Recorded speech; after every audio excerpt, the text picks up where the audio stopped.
নমস্কার, সুপ্রভাত। এক ফোনে বাংলায় আপনাদের স্বাগত। আপনাদের সঙ্গে রয়েছে আমি জুনেলা। দিল্লির বিস্ফোরণের তদন্তে একের পর এক চাঞ্চল্যকর তথ্য।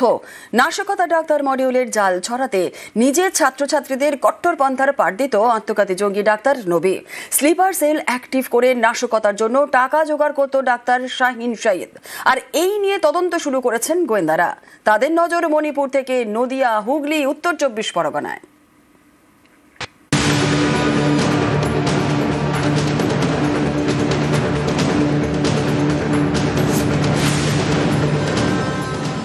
দশই নভেম্বর গত সোমবার দিল্লিতে লালকেল্লার কাছে বিস্ফোরণ, প্রাণহানি। রাজধানীতে আত্মঘাতী হামলা চালায় ডাক্তার উমর নবী। তদন্তকারীদের দাবি, নিজের ছাত্রছাত্রীদের মগজ ধোলাই করত ডাক্তার নবী। হোয়াইট কলার জঙ্গি নেটওয়ার্ক ছড়াতে টার্গেট করত ডাক্তারদের। জঙ্গিদের এই ডাক্তার মডিউল কত দূর ছড়িয়ে তারই হদিশ পাওয়ার চেষ্টা করছেন তদন্তকারীরা।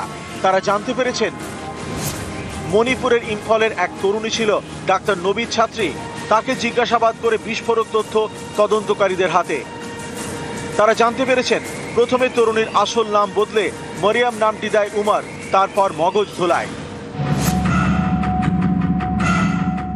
শুধু উমর নবী নয়, দিল্লি বিস্ফোরণে উঠে এসেছে মহিলা ডাক্তার শাহিন সঈদের নাম। এই শাহিন সঈদ হরিয়ানার ফরিদাবাদের আল ফালাহ হাসপাতালের চিকিৎসক। তদন্তকারীদের দাবি, জৈশে মোহাম্মদের সঙ্গে যোগ রয়েছে ডাক্তার শাহিনের। তার দায়িত্ব ছিল 5 জঙ্গি সংগঠন জৈশের হয়ে ভারতে মহিলা সদস্য নিয়োগ করা।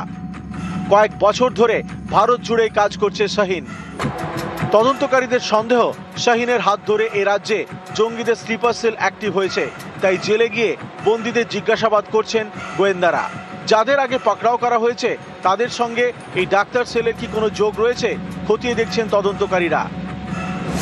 তাদের নজরে দমদম সেন্ট্রাল জেলে বন্দি কর্ণাটকের ইদ্রিস, প্রেসিডেন্সি জেলে বন্দি নদিয়ার সাবির আহমেদ। এছাড়া এই রাজ্যেই বন্দি উত্তর 24 পরগনার তানিয়া পারভিন। তানিয়ার বাড়ি বাদুড়িয়ায়। জৈশে যোগে 2020 সালে তাকে গ্রেপ্তার করা হয়। ডাক্তার শাহিনের সঙ্গে এদের কোনো যোগ আছে কিনা তা জানতে জেরা করছেন গোয়েন্দারা।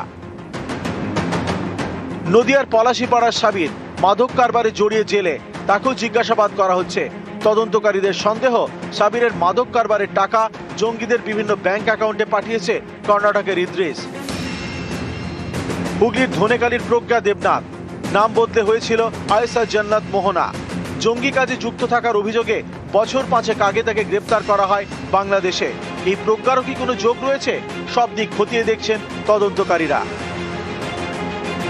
নিউজ 18 বাংলা।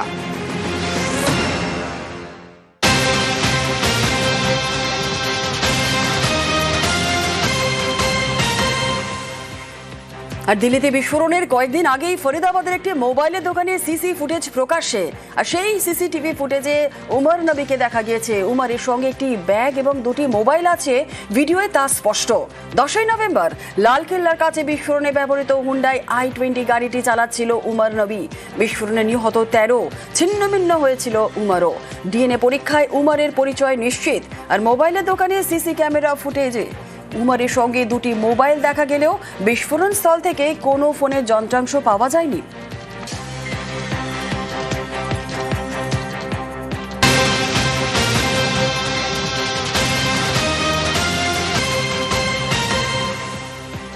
ধৃত আত্মঘাতী জঙ্গি উমরের সহযোগী দিল্লি থেকে এনআইএর জালে আমির রশিদ আলী। দিল্লি বিস্ফোরণে সরাসরি যোগ আমির রশিদের। বিস্ফোরণে ব্যবহৃত i20 গাড়ি আমির রশিদের নামেই। বিস্ফোরণে ব্যবহৃত গাড়ির সূত্র ধরেই এনআইএ জালে রশিদ। কাশ্মীরের পাম্পোরের বাসিন্দা রশিদ আলী।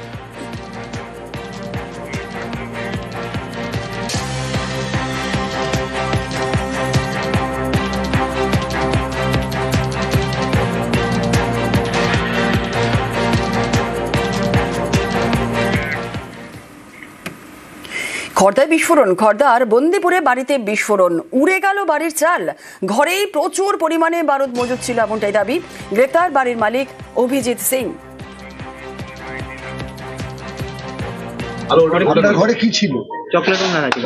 আপনি কি বারুদ রাখা ছিল? তো ওই উড়নতুবড়ির মশলা রাখা। আপনি বানাতেন? উড়নতুবড়ি কালী পুজোর সময় বানাই। আমরা খেয়ে দিয়ে শুয়েছি, এরকম হঠাৎ আওয়াজ হচ্ছে। ফার্স্ট হয়েছে টায়ার বাস্ট করছে পাশে কারখানা। তারপর দেখছি ঘর পুরো ধোয়া। বারুদ এভাবে রাখা যায় মজুত করে ঘরে? রেখেছিলাম কালী কিসের পুজোতে কাজ করেন আপনি? আমি সেটের কাজ করি। আর আমরা ঘুমাচ্ছি, হঠাৎ করে মানে ধোয়াতে ধোয়ার বাস্ট করে উঠেছে। সেটাও আমরা জানি না, টিভিটা দেখি বাস্ট হয়ে পড়ে গেছে। হ্যাঁ বারুদ ছিল, হ্যাঁ উড়ন দুবরি বানায়। এবার মশলাটা রাখা ছিল, ছেলেকে চিৎকার করে নিয়ে ছেলেকে নিয়ে বাইরে বেরিয়ে গেছি। কি আওয়াজ একটা হলো, বাইরে বেরিয়ে এসেছি, তারপর ভাবছি কি পিছনের দেওয়ালটা পড়ে গেছে নাকি, তারপর দেখি না এই ঘর থেকে ধুঁয়ো বেড়াচ্ছে, আর ওরা চিৎকার করে বেরিয়ে এসছে ঘর থেকে। প্রচন্ড ধোঁয়া, বাইরেও ধুঁয়ো ছিল, শব্দ ধূপ করে অনেক জোরে আওয়াজ হচ্ছে।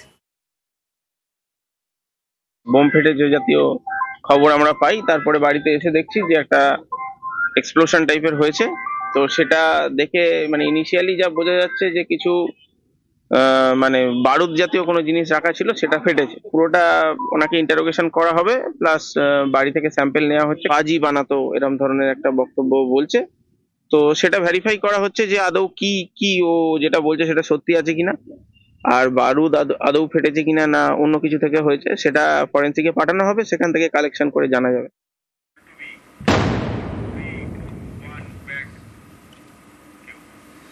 বাংলাদেশের জেলে ভারতীয় মৎস্যজীবীর মৃত্যুতে রহস্য। বিশেষভাবে সক্ষম মৃত মৎস্যজীবীর কাকদ্বীপের বাড়িতে বুক ফাটা কান্না। খুনের অভিযোগ তুলে তদন্তের দাবিতে সরব পরিবার।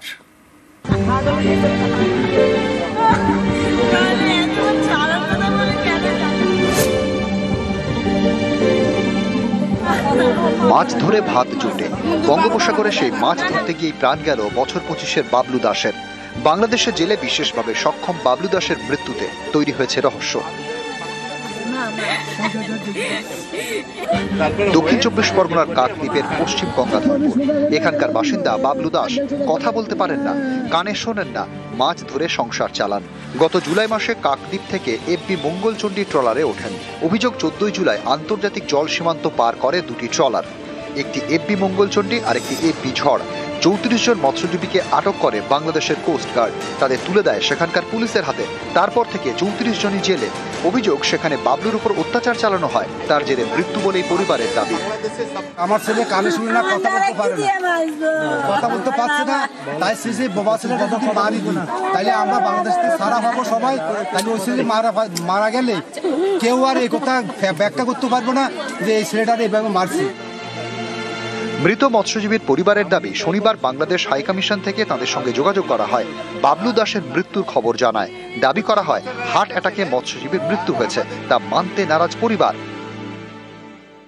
অল্প বয়সী ছেলে হাইকমিশন জানিয়েছেন ওনার একটা হার্ট অ্যাটাক হয়েছে, তার জন্যই ওর মৃত্যুটা ঘটেছে ওখানে, এরকম একটা প্রাথমিক খবর আসছে। ময়নাতদন্ত হচ্ছে, দেখা যায়। আর উনি জেলের ভেতরেই ছিলেন, বাইরে থাকার কথা নয়, মারা গেলে হয়তো জেলের ভেতরেই মারা গেছে।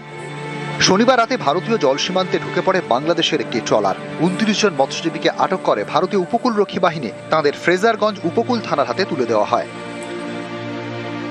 গত বছর অক্টোবরে বাংলাদেশের প্রায় 90 জন মৎস্যজীবীকে এপারে আটক করা হয়। তারা কিন্তু এদেশের সেবা যত্নই পান, কিন্তু বাংলাদেশে একেবারে উল্টো ছবি। গত অক্টোবরে কাকদ্বীপের 95 জন মৎস্যজীবীকে আটক করা হয় বাংলাদেশে। অভিযোগ, কাকদ্বীপের নিরীহ মৎস্যজীবীদের হাত পা চোখ বেঁধে বেধড়ক মারধর করা হয়। রাজ্য সরকারের তৎপরতায় তাঁরা শেষমেশ দেশে ফেরেন। এবার বাংলাদেশে আটক মৎস্যজীবীর মৃত্যু। পরিবারের দাবি, পুলিশের মারেই মারা গিয়েছেন যুবক। কাকদ্বীপ থেকে বিশ্বজিৎ হালদার, নিউজ 18 বাংলা। আজ হাসিনা মামলার রায়। হাসিনা সহ 3 আসামির মামলার রায়দান করবে ঢাকার আন্তর্জাতিক অপরাধ ট্রাইব্যুনাল। আর মামলার রায় সরাসরি সম্প্রচার করা হবে। মানবতা বিরোধী অপরাধের অভিযোগে হাসিনার বিরুদ্ধে রয়েছে এবং জুলাইয়ের গণ অভ্যুত্থান দমানোর চেষ্টার অভিযোগ। হাসিনা ছাড়াও অভিযুক্ত বাংলাদেশের প্রাক্তন স্বরাষ্ট্রমন্ত্রী ও বাংলাদেশ পুলিশের প্রাক্তন আইজি। এই মামলায় ইতিমধ্যেই রাজসাক্ষী হয়েছেন প্রাক্তন পুলিশ কর্তা। মোট 54 জনের সাক্ষ্য গ্রহণ হয়েছে। আজ কি রায় দেবে 3 বিচারপতি ট্রাইব্যুনাল, সেদিকে অবশ্যই নজর থাকবে। আর এদিকে বাংলাদেশে কিন্তু স্তব্ধ করার হুঁশিয়ারি আওয়ামী লীগের। ডাকা হয়েছে লকডাউন কর্মসূচি। বাংলাদেশের বিভিন্ন প্রান্তে আওয়ামী লীগের কর্মী সমর্থকদের ধরপাকড় শুরু হয়ে গিয়েছে।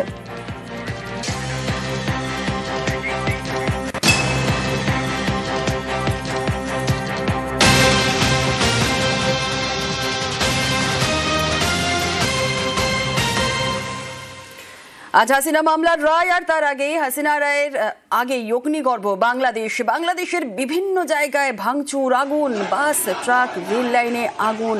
আরো বিস্তারিত জানাবে আমাদের সঙ্গে রয়েছেন আমাদের প্রতিনিধি শান্নিক ঘোষ। শান্নিক, কি জানা যাচ্ছে? দেখো, ইন্টারন্যাশনাল ক্রাইম ট্রাইব্যুনালে আজকে যখন শেখ হাসিনার রায়দান হওয়ার কথা তার ঠিক আগেই আওয়ামী লীগের তরফে তাদের সামাজিক মাধ্যমে তাদের যারা কর্মী সমর্থকরা রয়েছেন তাদেরকে আহ্বান জানিয়ে রাস্তায় নামতে বলা হয় এবং তারপরে গতকাল রাত থেকেই আমরা যে ছবি দেখতে পাচ্ছি, বাংলাদেশ একেবারে অশান্ত হয়ে রয়েছে এবং প্রত্যেক শহরে সেখানে বলা যেতে পারে সেখানে একদিকে যেমন বোমাবাজি চলছে, পাশাপাশি ভাঙচুর, বিভিন্ন রকম ভাবে বর্তমানে কিন্তু অশান্ত হয়ে রয়েছে বাংলাদেশের বিভিন্ন শহর। এই মুহূর্তে যে বিষয়টার উপর ওখানে যারা আইন শৃঙ্খলা রক্ষার দায়িত্বে রয়েছেন তারা কড়া ভূমিকা নেয়ার কথা বললেও এখনো পর্যন্ত যা পরিস্থিতি রয়েছে, আইন শৃঙ্খলা পরিস্থিতি রক্ষার ক্ষেত্রে কিন্তু পুরোপুরি ভাবেই ব্যর্থ রয়েছে ইউনূসের অন্তর্বর্তীকালীন সরকার। কেননা গতকালের পর থেকে, গতকাল রাত থেকেই আমরা যে ছবি দেখতে পাচ্ছি, একদিকে যারা শেখ হাসিনার বিরুদ্ধে যারা রয়েছেন তারাও যেমন একদিকে রাস্তায় নামছেন শেখ হাসিনার সর্বোচ্চ সাজা দাবি করে, ঠিক তার পাশাপাশি আওয়ামী লীগের সমর্থকরা তারাও কিন্তু এখন রাস্তায় নেমেছেন। তারাও রাস্তায় নেমে প্রতিবাদ জানাচ্ছেন শেখ হাসিনা এবং তার সঙ্গে তৎকালীন যিনি স্বরাষ্ট্রমন্ত্রী ছিলেন আসাদুজ্জামান হাসান তারও যাতে কোনো রকম সাজা না হয় সেই দাবিতে তারাও কিন্তু রাস্তায় নেমেছেন। বর্তমানে এই ছবিটাই কিন্তু গোটা বাংলাদেশের, শুধুমাত্র শহর ঢাকা নয়, পাশাপাশি অন্যান্য বড় শহর যেগুলো রয়েছে রাজশাহী, চট্টগ্রাম, এছাড়াও অন্যান্য শহরেও কিন্তু এইরকম বিভিন্ন জায়গায় অশান্ত পরিস্থিতির ছবি কিন্তু সামনে আসছে। এখনো পর্যন্ত পরিস্থিতি নিয়ন্ত্রণে আনতে পারেনি এবং আজকেও সারাদিন কার্যত লকডাউন করে দেওয়ার ঘোষণা করা হয়েছে আওয়ামী লীগের তরফে। এখন এই রায় ঘোষণার পরে কি পরিস্থিতি হয় সেই দিকে আমাদের প্রত্যেকের নজর থাকবে। জুনেলা, ধন্যবাদ।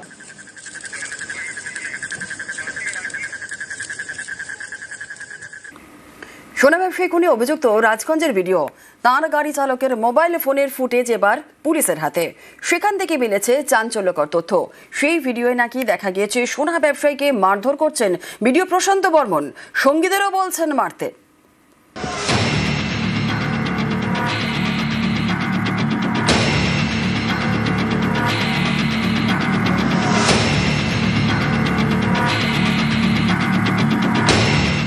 স্বপন কামিল্লা, সল্টলেকের দত্তাবাদে সোনার দোকান। গত 30 অক্টোবর নিউ টাউনের যাত্রাগাছি থেকে তার ক্ষতবিক্ষত দেহ উদ্ধার হয়।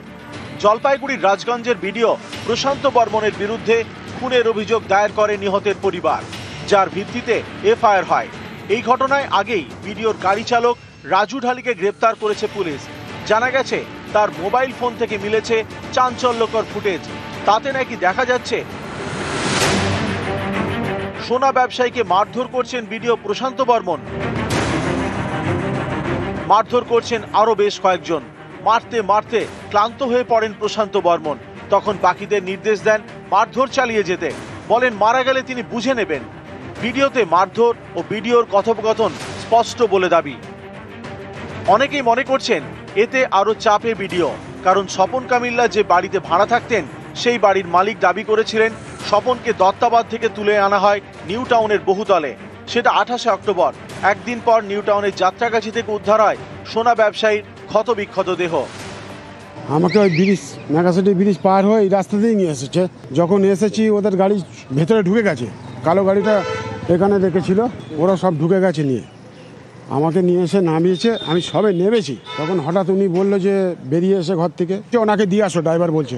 কদিন আগে এখানে ছিল, এখানে আমি দোকান খাই, বিয়ে নাকি বলছিল, চুরি করছিল কি টাকা মারছিল।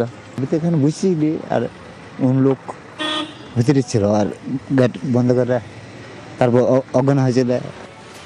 সোনা ব্যবসায়ীকে খুনের ঘটনায় ইতিমধ্যেই 3 জনকে গ্রেপ্তার করেছে পুলিশ।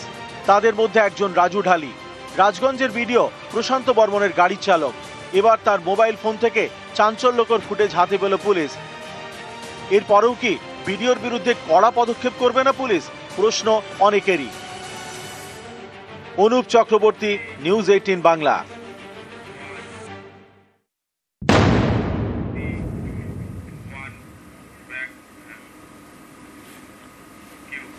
একটু একটু করে আবর্জনা ফেলে চলছে নয়নজুলি ভরাট, যাতে বিক্রি করে দেওয়া যায়। ধূপগুড়ি পুরসভার বিরুদ্ধে অভিযোগ। মহকুমা শাসকের বক্তব্য, তদন্ত করে দেখা হবে।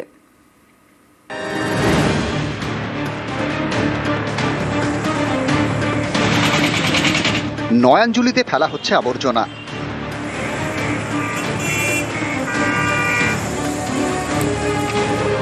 অভিযোগ, ধূপগুড়ির এই নয়াঞ্জলি ভরাট করে বিক্রির ছক কষা হচ্ছে। এটা টোটালটাই অবৈধভাবে এই জমি দখল করার জন্য কিছু জমি মাফিয়া যারা আছেন, যারা রোডের আশপাশের জমিগুলোকে অবৈধভাবে দখল করে নিজের ব্যবসা এবং কাজে লাগানোর চেষ্টা করছে।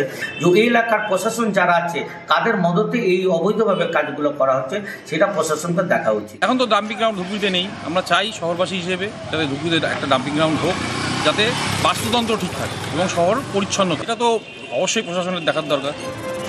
জলপাইগুড়ি ধূপগুড়ি পুরসভার 15 নম্বর ওয়ার্ড, এখানে জাতীয় সড়কের পাশে নয়াঞ্জলি। অভিযোগ, রাতবিরেতে প্রায় এলাকায় আবর্জনা ফেলা হচ্ছে এই নয়াঞ্জলিতে। ধূপগুড়িতে যে জলাভূমি ভরাট হচ্ছে তার একাংশ প্রশাসন যে মদত রয়েছে যে পরিষ্কার, ধূপগুড়ি পৌরসভা তারা নিজেরা রাতের বেলায় শহরের জঞ্জাল নিয়ে গিয়ে সেখানে জলাভূমি ভরাট করছে। সেই জায়গা দেখবেন অন্যত্র দখল করে অন্য কেউ বিক্রি করে দিয়েছে। এই ধরনের কাজই তো ধূপগুড়িতে হচ্ছে। ধূপগুড়িতে পুরো বোর্ড নেই, পুরসভার দায়িত্বে মহকুমা শাসক শ্রদ্ধা সুব্বা। তার বক্তব্য, নয়াঞ্জলিতে আবর্জনা ফেলে ভরাটের বিষয় জানা নেই, এবার জানলাম, তদন্ত করে দেখা হবে। জলপাইগুড়ি ধূপগুড়ি থেকে রকি চৌধুরী, নিউজ 18 বাংলা। সেচ দপ্তরের ক্যানেল দখল করে নির্মাণ, শতাধিক ব্যক্তিকে নোটিশ সেচ দপ্তরের। পূর্ব মেদিনীপুরের পিংলার ঘটনা। দিগ্বিজয় রয়েছে, আরো বিস্তারিত বলবে। দিগ্বিজয়, সেচ দপ্তরের ক্যানেল দখল করে কিভাবে নির্মাণ কাজ হচ্ছিল? দেখো, এটা আজকের ঘটনা নয়। যারা নির্মাণ করে দখলে আছে, ব্যবসায়ী বা স্থানীয় বাসিন্দা যারা ঘর করে আছে, প্রায় বছরের পর বছর হয়েছে। কিন্তু জানো, চাষের জন্য যে ক্যানেল সংস্কার সেটা কিন্তু সেচ দপ্তরের উদ্যোগে বিভিন্ন জায়গায় হচ্ছে। সেই মতো কিন্তু পিংলার যে বিজিপুর এবং গোপীনাথপুর রয়েছে এলাকায় যে সেচ দপ্তরের ক্যানেল রয়েছে সেটি সংস্কার করা হবে, উদ্যোগ নেবে বলেই এই এলাকায় যারা দীর্ঘ বছর ধরে বসবাস করে আছে সেচ দপ্তরের জায়গা দখল করে তাদেরকে সেচ দপ্তর থেকে তাদেরকে নোটিশ করা হয়েছে। তাদেরকে জানানো হয়েছে যে তাদের যদি কোনো নিজস্ব রায়ত জায়গা থাকে, কোনো কাগজপত্র থাকে, 7 দিনের মধ্যে এসে সেচ দপ্তরের সঙ্গে দেখা করতে, এবং তা যদি না হয় তাহলে কিন্তু আগামী 7 দিনের মধ্যে তাদেরকে রেখে যেতে হবে। কারণ সবং পিংলার যে জল কংসাবতী থেকে আসবে সেটা কিন্তু এই ক্যানেলের উপর দিয়েই আসবে, সংকীর্ণ হয়ে গেছে দখল করে করে। তাই সেটাকেই পরিষ্কার করার জন্য, ক্যানেলটাকে ঠিকঠাক ভাবে তৈরি করার জন্যই কিন্তু এই নোটিশ। কিন্তু চিন্তিত হয়েছে এলাকাবাসীরা, তারা পুনর্বাসনের দাবি করেছে। বেশ, ধন্যবাদ। দীর্ঘ আমরা আজকে 50 বছর বাবদ এই বাজার ক্যানেলের উপর নির্ভরশীল, যারা 240টা দোকান আছে আমাদের বাজারে। হঠাৎ করে সরকার আমাদের হাতে একটা করে নোটিশ ধরিয়ে দিচ্ছে যে এই 1 সপ্তাহের মধ্যে দোকান ভেঙে তুলে নিতে হবে, ক্যানেল সংস্কার হবে। তো আমরাও চাই ক্যানেল সংস্কার হোক, জল ব্যবস্থা থাকুক, সবকিছু থাকুক। এই যে 240 জন ব্যবসায়ী বেকার ছিল, আমরা কোথায় যাব? আমাদের পুনর্বাসনের ব্যবস্থা করুক, আমরা অবশ্যই সহযোগিতা করব। এই নোটিশের বিনিময়ে বলা হয় যে আপনারা 7 দিনের মধ্যে আপনাদেরকে ভেঙে নিতে হবে। স্যার, আমরা কোথায় যাব? খুব বাজে অবস্থায় পড়ে আছি, এত কষ্ট করে দোকানগুলো বানিয়েছি, এগুলোকে ভেঙে দিতে হবে, এটা খুব কষ্টের। 250-300 ব্যবসায়ী আমাদের বিজিপুর বাজারে এই ক্যানেলের উপরে। আমরা এখন যে কোথায় যাব, কি যে করব, এখন পথে বসে যাওয়া ছাড়া আর আমাদের কোনো রাস্তা নেই। সমস্ত কিছু করে ক্যানেলটা সংস্কার যাতে করতে পারি তার জন্য নোটিশটা দেওয়া হয়েছে। ওগুলো ইলিগাল কিনা বলতে পারবো না, ওদের সমস্ত কিছু বলেছি যে ওদের ডকুমেন্টস থাকে তাহলে নিয়ে আসবে, না হলে ওরা তুলতে হবে, স্যার যাই ইনস্ট্রাকশন দেবে। বিজিপুর গোপীনাথপুরের মতো দুটো বাজারে মিলে আমি প্রায় দিয়েছি 100-র উপরে। হ্যাঁ, অবৈধ যারা আছে তাদেরকে উঠে যেতে হবে, তার জন্য স্যার করতে বলেছে, করতে আমি করেছি। এটা ক্যানেল সংস্কারের আমরা উদ্যোগ নেবো আর কি। ওটা শালকাট পাচারের আগে আটক লরি, বাঁকুড়া জয়পুরে আটক বন দপ্তরের। বৈধ নথি না থাকায় লরি বাজেয়াপ্ত। আরো বিস্তারিত বলবে দেবব্রত রয়েছে আমাদের সঙ্গে। দেবব্রত, একদমই। দেখো, চোরা কারবারিরা অর্থাৎ অসাধু যে ব্যক্তিরা তারা কাঠ পাচার করছিল, এই কাঠ পাচারের গোপন সূত্রে খবর পায় জয়পুর বন দপ্তর। এরপরেই পুতুলপুরের জয়রামবাটি যে রাজ্য সড়ক রয়েছে সেই রাজ্য সড়ক থেকে একটি অবৈধ কাঠ বোঝাই লরি আটক করে, 6 চাকার লরি করে ওই কাঠ নিয়ে যাচ্ছিল। তখনই হানা দেয় জয়পুর বন দপ্তরের রেঞ্জ অফিসার সহ অন্যান্য আধিকারিকরা। তারপর ওই লরিটিকে আটক করে এবং 770 সেফটি কাঠ উদ্ধার করা করা হয়। সঙ্গে সঙ্গে গ্রেপ্তার করা হয়েছিল চালককে, যদিও পরে তাকে ব্যক্তিগত বন্ডে ছেড়ে দেওয়া হয়। তবে কিভাবে এই কাঠ কোথায় পাচার করছিল সেই বিষয়ে ইতিমধ্যে তদন্ত শুরু করেছে জয়পুর বন দপ্তর। কারণ জঙ্গলে দীর্ঘদিন ধরেই কিন্তু এই ধরনের কার্যকলাপ চলছিল, তা নজর রেখেছে। অবশেষে সাফল্য পেল জয়পুর বন দপ্তর। তবে খোঁজ চালানো হচ্ছে কারা কোথায় নিয়ে যাচ্ছিল এই কাঠ, এবং মানুষকে সচেতন করছে। কারণ বনভূমি রক্ষা করা সকলের দরকার, এবং উচিত কেউ যাতে এই চোরা কারবারি না করে, মানুষ যাতে সচেতন থাকে। বেশ, ধন্যবাদ।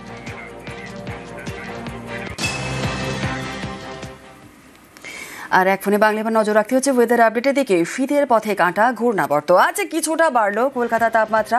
কলকাতার সর্বনিম্ন তাপমাত্রা রয়েছে আজ 18.5 ডিগ্রি। আগামী 3 থেকে 4 দিন কেমন ওয়েদার থাকবে, কি বলছে আবহাওয়া অফিস? আপডেট নেব। বিশ্বজিৎ শাহ আমাদের সঙ্গে রয়েছে, আমাদের প্রতিনিধি। বিশ্বজিৎ, আগামী কয়েকদিন কেমন ওয়েদার থাকবে, কি বলছে আবহাওয়া অফিস? পূর্বাভাস ছিলই, এবং সেই মতো কলকাতার তাপমাত্রা 1 ডিগ্রি সেলসিয়াস বেড়ে গেছে এক রাতে, অর্থাৎ 17 ডিগ্রি থেকে 18 ডিগ্রির ঘরে এখন কলকাতার তাপমাত্রা। এক লাফে 18.5 ডিগ্রি সেলসিয়াস, অর্থাৎ যে সর্বনিম্ন তাপমাত্রা কলকাতা সহ দক্ষিণবঙ্গ সব জেলাতেই প্রায় 2 থেকে 3 ডিগ্রি, কোথাও কোথাও বীরভূম এবং পুরুলিয়ার দিকে 4 ডিগ্রি সেলসিয়াসের নিচে ছিল। সেই তাপমাত্রাটা এবার উঠে আসবে, অর্থাৎ স্বাভাবিকের কাছাকাছি। এই সময় যে স্বাভাবিকের কাছাকাছি সেই তাপমাত্রা থাকবে। শীত একেবারে হবে এমনটা নয়। শীতের আমেজ যেটা বেশি অনুভূত হচ্ছিল, সেই শীতের আমেজটা রাতে ও সকালে কিছুটা কমবে, অর্থাৎ তাপমাত্রা 2 থেকে 3 ডিগ্রি সেলসিয়াস বাড়তে পারে আগামী 2 থেকে 3 দিনে। এবং একই সঙ্গে যেহেতু হাওয়া বদল হচ্ছে, অর্থাৎ পশ্চিমী হাওয়ার বদলে এখন প্রভাব থাকবে কিছুটা বঙ্গোপসাগর থেকে পূবালি হাওয়ার, আর তাতেই জলীয় বাষ্প ঢুকবে। তাতে কিছু জায়গায় আংশিক মেঘলা আকাশ হতে পারে এবং কুয়াশার সম্ভাবনা রয়েছে। 200 মিটারের মধ্যে নেমে আসতে পারে আগামী 2-3 দিনের মধ্যে কোথাও কোথাও এই দৃশ্যমানতা, এমন কুয়াশার সম্ভাবনার কথা যায়।